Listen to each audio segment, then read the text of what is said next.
événement, c'est 60 ans du vol de Gagarine. Gagarine est pour nous un héros, bien évidemment, de notre aventure spatiale. Le premier à avoir voilà, fait avancer l'humanité dans un domaine qui ne lui était pas habituel. Il est très très présent à la Cité des Étoiles, où je me suis entraînée longuement. Et puis tous les cosmonautes, quelle que soit leur nationalité, rendent hommage à ses qualités et à cette ouverture de ce grand chemin vers l'espace qu'il a permis. J'ai eu ce privilège d'aller dans l'espace en 1996. Effectivement, pour moi, c'était un rêve d'enfant qui était né en juillet 69 avec le premier pas de l'homme sur la Lune.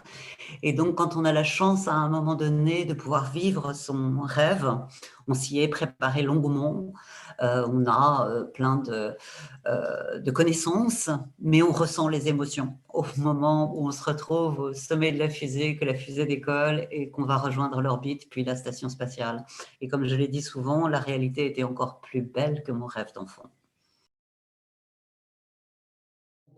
Émerveillée, je me suis retrouvée à certains moments plongée dans des instants de pure contemplation, à profiter de ce spectacle extraordinaire qui est de voir la Terre à distance et puis d'essayer d'en prendre conscience, de considérer qu'elle est fragile et que nous en sommes responsables, et puis de se laisser aller à ce sentiment de beauté, de poésie, souvent d'ailleurs accompagné par une musique qui permettait d'aller encore plus dans cet état de contemplation.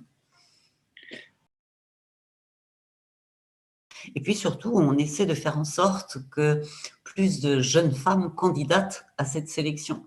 Parce que le problème, effectivement, ces dernières années, c'est que le nombre de candidates féminines est peu important. Il était de 10% en 1985, quand j'ai été sélectionnée. Il était de 15,6% à la sélection de l'Agence spatiale européenne dont Thomas Pesquet est issu.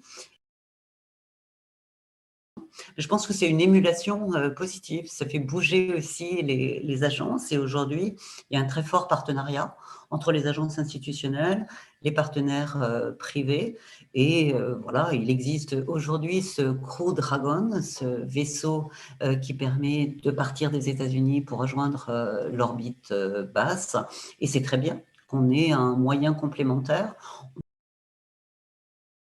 Et je dis souvent que la Station spatiale internationale est un magnifique outil diplomatique, parce que pour réussir les missions, eh bien, il faut trouver les consensus, la façon de travailler ensemble, l'hybridation des opérations. Ce n'est pas toujours ce qu'on recherche sur notre Terre qui est soumise à des conflits et des compétitions. Donc, cette notion de coopération pacifique au bénéfice de l'humanité, je trouve que c'est quelque chose de très important. Et je pense qu'on a besoin de sortir de ce carcan de crise dans lequel on vit aujourd'hui et qu'on a envie d'avoir des fenêtres ouvertes.